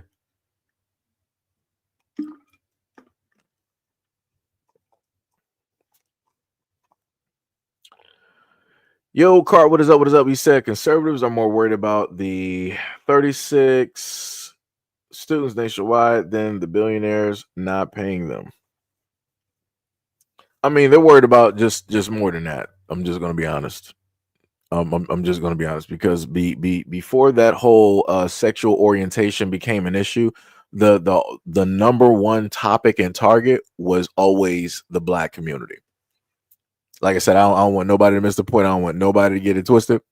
And again, this ain't no slight towards any other community. We're just talking about history here. Like whatever's going on with anybody dealing with their sexuality, that's realistically stuff that just got here. Just to be honest, that just became a target and a talking point of the now period of time. Historically, the main target of conservatives and those alike or whatnot, whatever, has always been the black community. Has always been, quote unquote, the slaves of America. Just saying, because I can't at this moment in time, anybody that has, the whole thing dealing with sexuality, I can't list any towns and cities of theirs that were like burned continuously throughout history and that were shown. I don't got books on books on books on books on books on books on books dealing with any of that. Matter of fact, if you happen to go back to Rome and Greece, everybody that was, a part of that culture, that community, everybody was equal. All you had to do was just pay your taxes. That's it. What was it? You had European dudes that were up there. They had people that were like 14, 13, and them dudes were like 60, 70. I'm talking about, you got your Aristotles, you got all of those high profile guys. They were, after the young ones because they like them young, and they didn't have a cell block back then. But like I said, a lot of people don't want to talk about that though. People want to focus on now, and they want to be like, oh, it's such an injustice. Yo, for the longest time possible, people of that community were free. They were able to do what it is that they wanted to sit up there and do.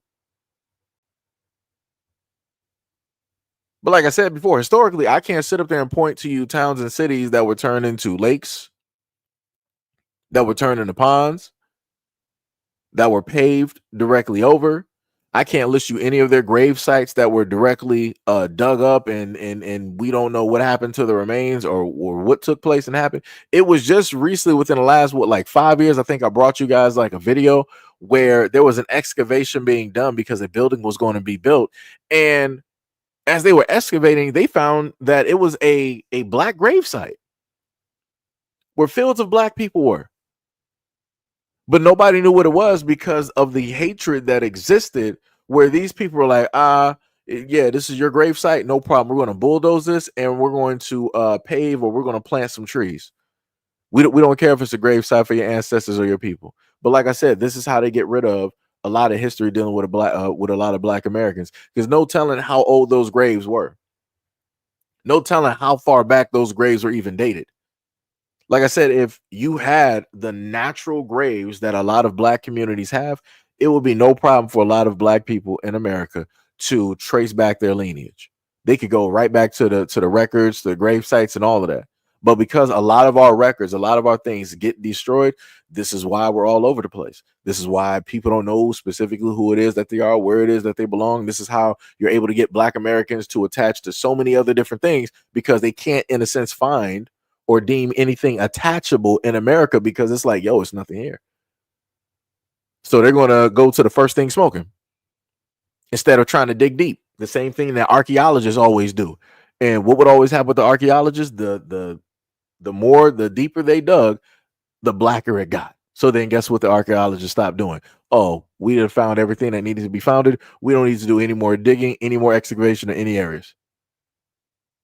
Because for the last 10, 20, 25, 30 years, you were always hearing about the archaeologists. We found, such and such in North America. We found such and such here. And you would always end up finding people that were heavily melanated, very dark complected, such as like black Americans.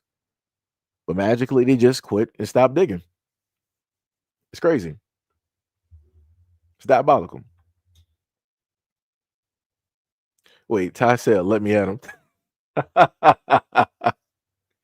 Wait, what you talking about? Yo, Lala, what is up? What is up? Much love, respect, and appreciation. What is up? What is up?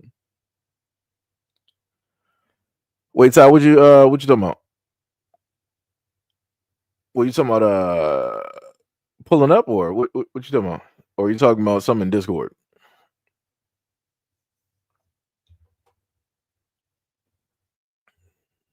Oh, you wrote that at like 5:36. I'm a little bit late. I get into a trance when I start talking because I start staring directly at the mic. I'll be focused. Oh, you trying to? Okay, hold on. Let me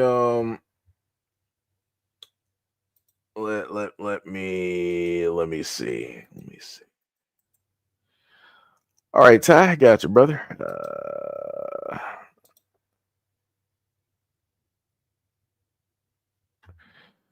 All right, Ty, pull up to the scene, brother. I didn't know if you meant Discord or whatnot, or pulling up here. I'm not sure how the link is going to specifically work on your end. Again, I haven't done this like in a while, and then I didn't know what channel that you basically were talking specifically from, so the link got sent to like both channels. So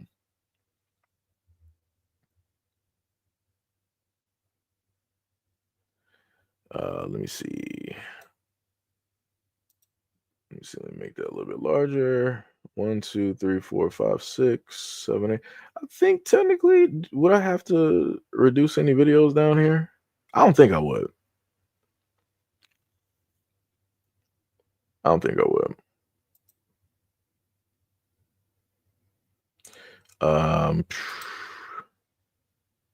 What videos would I take down?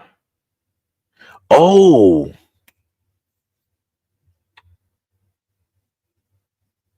you said I can't be on do any. Wait, I'm lost.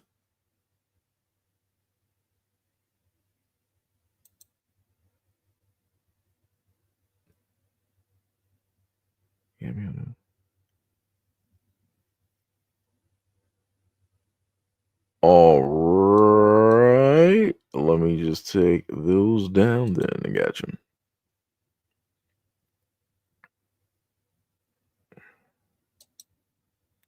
Wait, that's weird. It doesn't make any sense. No. That's but that's on StreamYard though. That's the thing.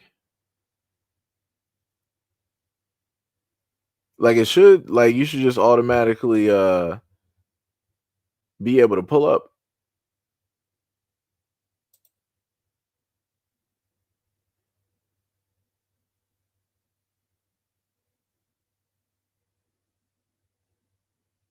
Send this link to your right. You can have up to 10 people at once. Yeah. So yeah, it should work. It should work.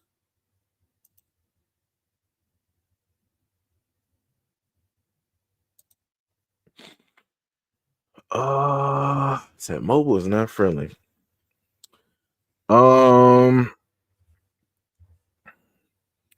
Because even if I swap, because I can't even swap how it looks at this moment, because if I do, then it'll just, I would have to actually like end the stream and then start it back up.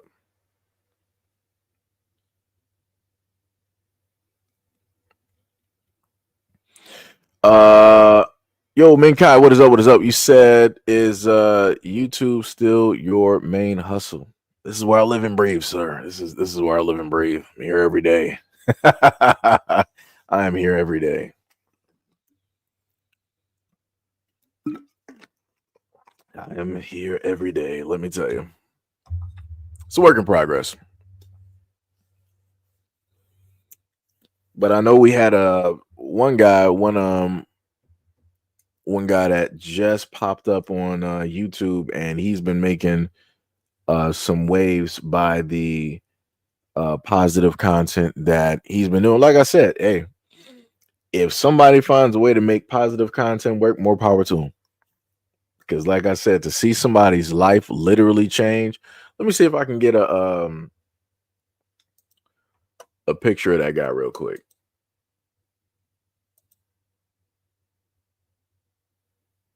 Yo, why can I not click this? Let me see.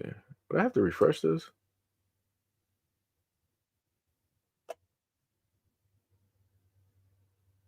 Yeah, I think I'll have to. Yeah, there we go. Let me go back and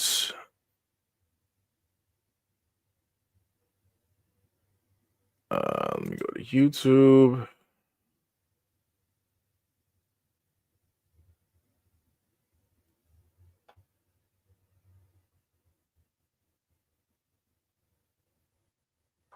Yeah, I think that's the brother's name, Dante London.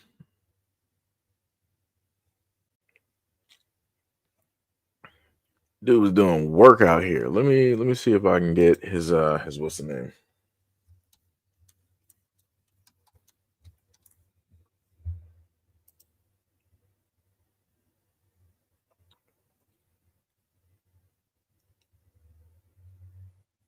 Should be at 1 million. Not yet. It's gonna take a little bit. Hanlon, I think that's probably like his girlfriend's channel. I'm trying to find this dude real quick. There we go.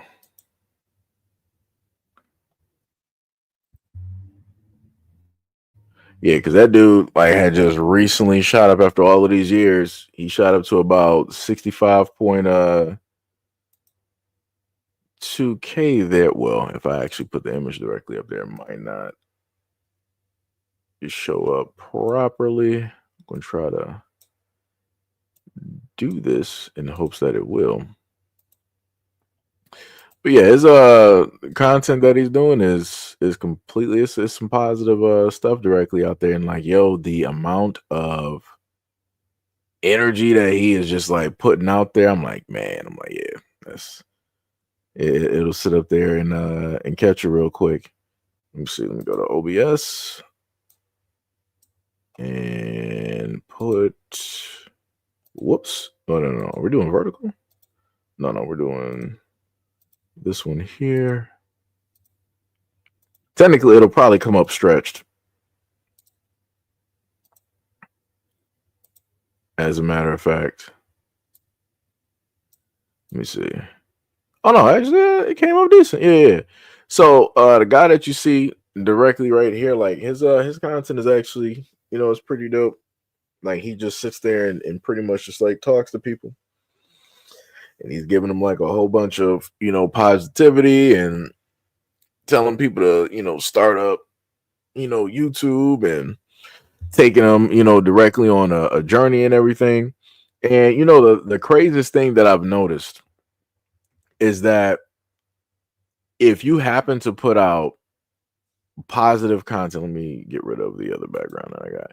If you happen to put up positive content and you're trying to tell other people like, yo, go for it, chase your dreams, all this other type of stuff, the amount of like hate that people will start doing, because there's like other people out there doing like negative, sort of kind of like negative videos directly on what it is that he's doing, and trying to say that, oh, he's selling people a dream, that's not how it works, and yada. If it worked for him and it worked for other people, it's like you can't say that this type of stuff don't work. Like you just can't sit up there and say that it doesn't work. And then to try to do videos to, in a sense, negatively talk about another black man. Again, this is a black man that is with a black woman. They got kids and everything. And the dude literally talked about from the different jobs that he worked, did that, and then talked about how he basically been doing YouTube and starting that, and don't have YouTube as your main thing, like if you're still like working and yada yada yada, which everything he's saying is 100% true. And then all of a sudden, some of the videos that he just did, like I think he said that he reached upwards to, in 1 month he ended up getting about like 20K because of the content that he does. And I'm like, that's a beautiful thing. And I said for the longest time, like, I would love it if we had people out here doing more types of positive content, and that people would be able to profit off of positivity. And at this moment, you at least have somebody that is actually doing it. Like the person is literally letting you into their home, into their situation, and trying to give you some step-by-step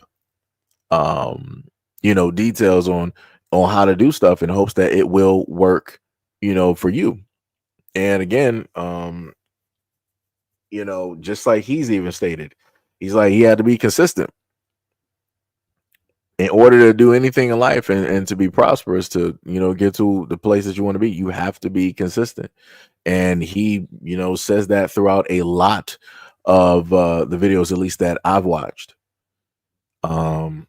But yeah, like I said before, it's crazy to see people in like their critiques, and how it is that they want to try to throw some subtle disses or shots directly at this guy.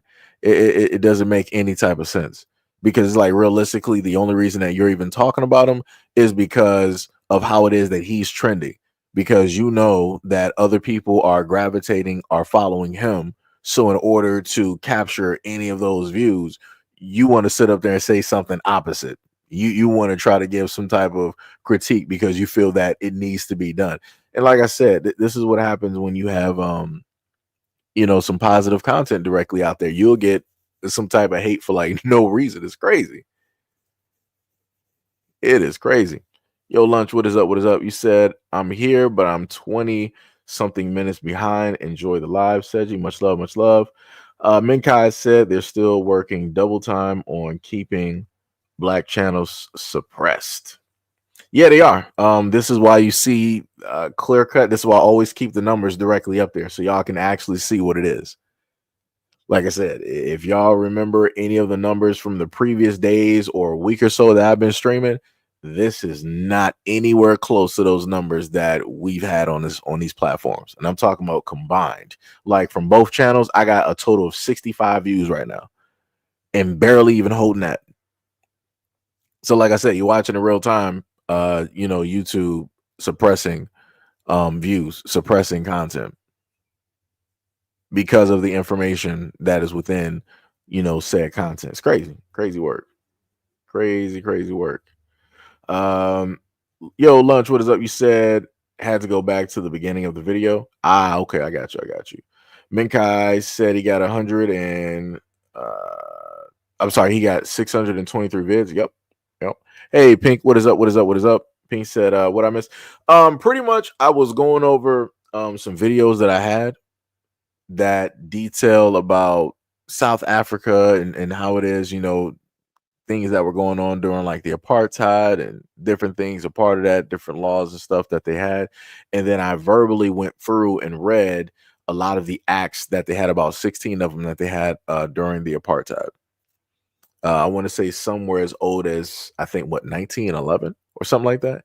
Like old, all the way from 1911 all the way up to like the 1960s.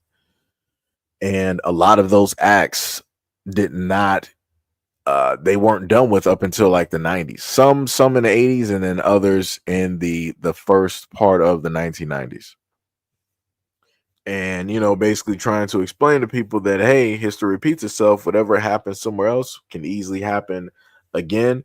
And as I was reading through, my brain was basically telling me, was like, yo, some of these could very much be implemented here in the United States, just called something different. When it is that people want to protest, when they want to get together, when they want to, speak out on their disapproval about the government and, different things like that. So, yep. And you had some people that wanted to come through and troll, and then you had, other people that didn't want to specifically, pay attention and listen. And, like I said, it is what it is. As a content creator, I can only do what it is that I can. I can't force feed or tell people what it is that they need to do, what it is that they need to learn. I left that type of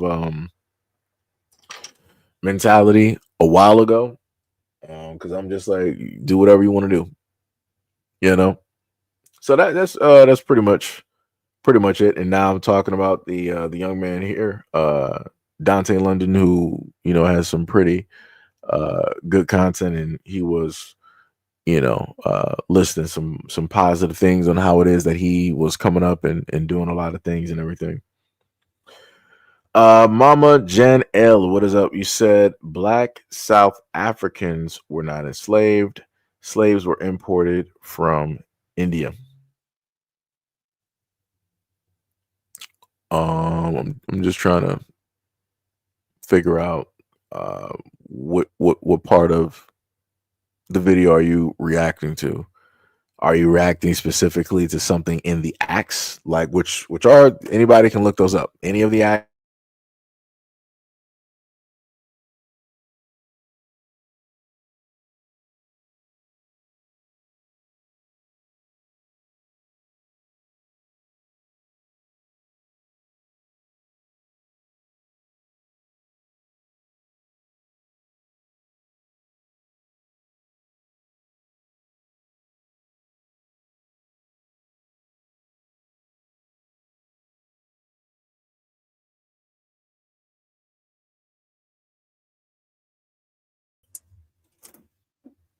Let me see.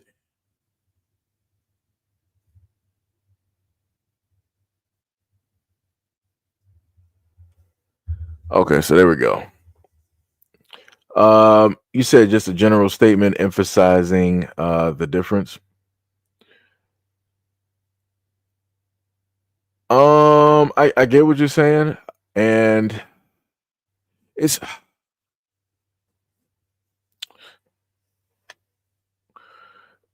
like, I put it to you like this, and this is not me trying to say that things are equal or any of these things, right?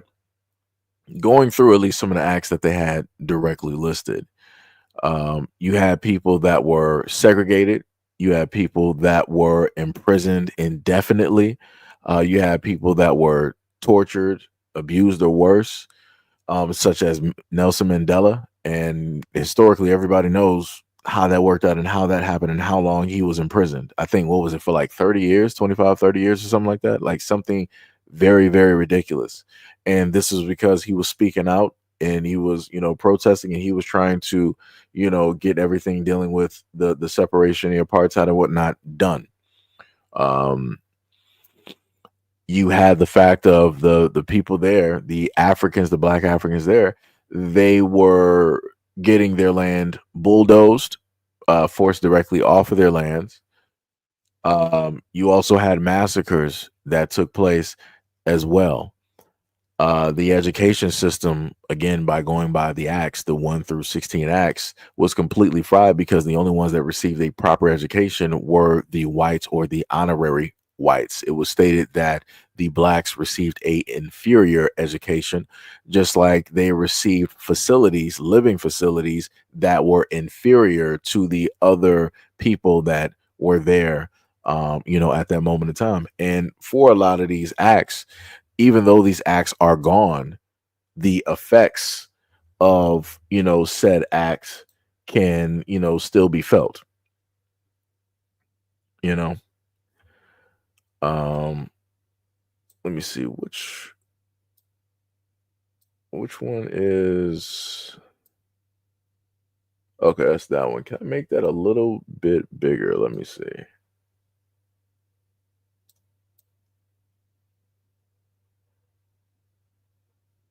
Yeah, I can kind of make that a little bit larger so that people can happen to see some of the acts that I went over. Of course, the numbers for the channel will be blocking, I think, number 16.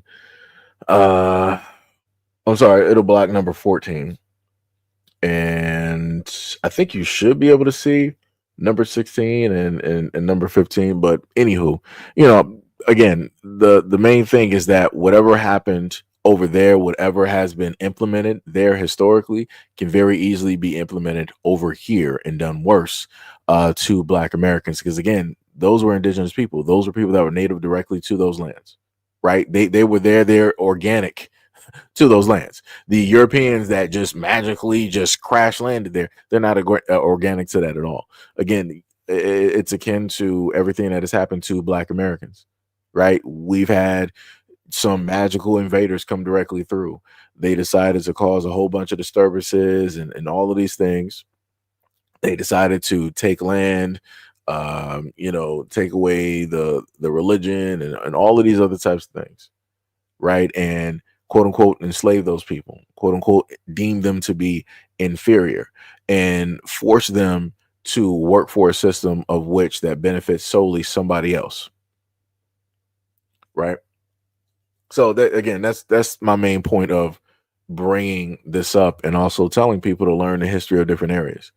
Because if you can learn the history of different areas, you can understand how a lot of the individuals out here will move. The moment in time that a lot of us are ignorant of that history, we're just going to be caught like a deer in the headlights. We're not going to know what's taking place, what's happening, why it's what's happening, and all these other types of things. So, that's pretty much it. That's why the title that I have is South Africa is equal to America. That's pretty much why, I have the title directly up there. But last but not least, before I just so happen to go, I do have one more video for people. And technically, I'm actually happy that I saved this for last, because people can do with this information what it is that they want to do with it. Chances are people may not listen. So we're gonna, look directly at it. An investor for 10 years, and I'm telling you the vast majority are Caucasians. Now I want to tell you how some of these folks had access to millions in assets, but were still qualifying for government assistance. About 8 years ago, my mentor was trying to teach me about trust and trust structure. And he started sharing information on some of his friends that have been gaming the system all these years. Just by moving all these assets into the trust, they had no income and no assets on paper. So therefore, they can start qualifying for whatever they needed. Section 8, food stamps, Medicaid, Medicare, you name it. But then he really blew my mind, because these parents that had put all their assets into a trust, now when it was time for their kids to go to college, guess what? Now they qualify for student loans, grants, Pell Grants, things of that nature. Instead of the parents having to pay the full ride for school, financial aid paid half, student loans paid the other half. But guess what? Since that student was still a beneficiary, the trust actually paid for the student loan portion. So that man who specifically owns property and has done research is telling people that, hey, this is how these people out here move. This is what they do in order to get all of this Section 8, all of these government assistance. They hide everything directly into a trust so that, hey, on paper, they don't have any assets. They don't have anything. Right. So again, I just wanted to list that directly out there because a lot of people tend to believe or go off of the theory of what it is that everybody else states, where it's like, okay, well, we automatically know who's the overarching majority, who represents and who is on government assistance. It's the blacks, right? That's what a lot of people like to say. But again, you have a lot of these people, especially these women out here that are non-black, that live in these suburban areas, that live in these lavish, nice homes, and they're doing government assistance. Nice homes that they got, and government assistance is paying their bills, allowing them to buy food and all other types of things, because they're able to game the system of which was created directly for them to profit and gain directly from.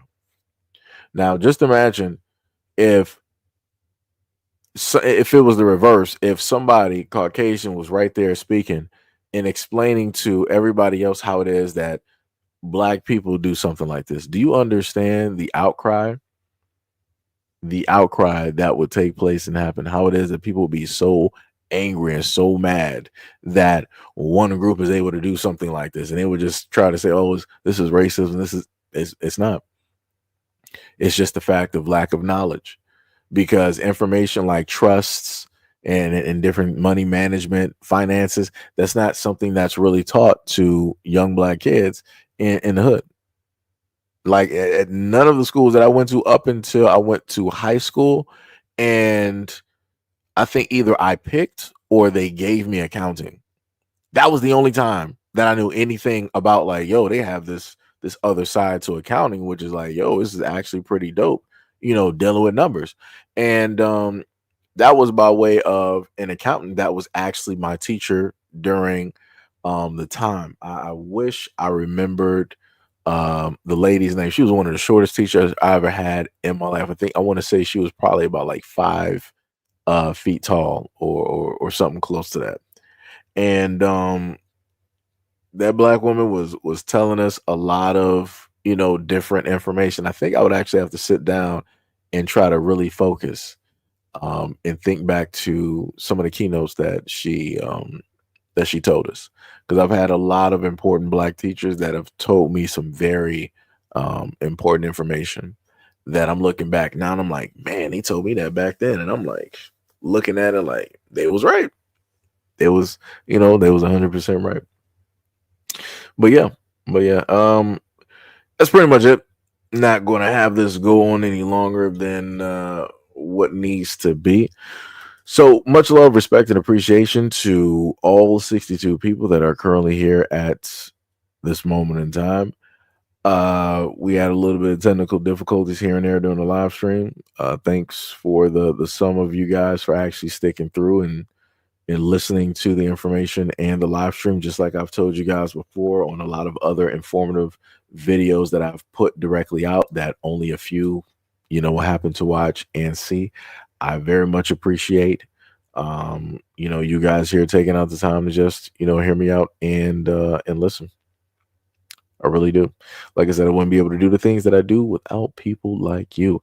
And also shout out to anybody that donated by way of the stream or by way of any of the other links that I have placed directly on the live as well. And also shout out to anybody that may be a part of the Patreon and that are still there at this moment in time. Much love, respect, and appreciation. So that is it. I will, I guess, catch you guys on the next live and or video. Peace out.